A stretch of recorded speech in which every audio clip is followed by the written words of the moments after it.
malam berkelamnya aku buah juga encah ke serang ke tarik je lebab. Baca-baca gedang ke tarik lagi ya. Aduh, dituduh.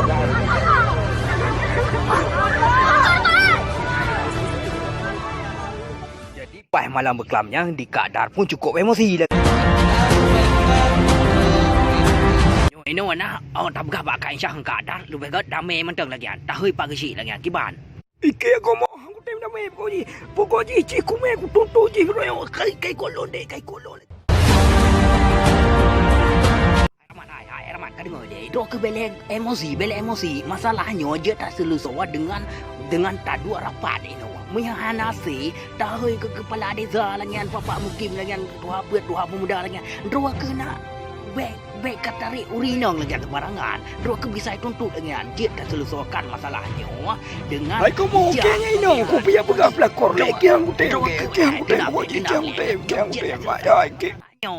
Dan akhirnya lun pegah abak siraman pun sifat ipatih lagi lebih tak selesaikan masalahnya dengan pak kecil lagi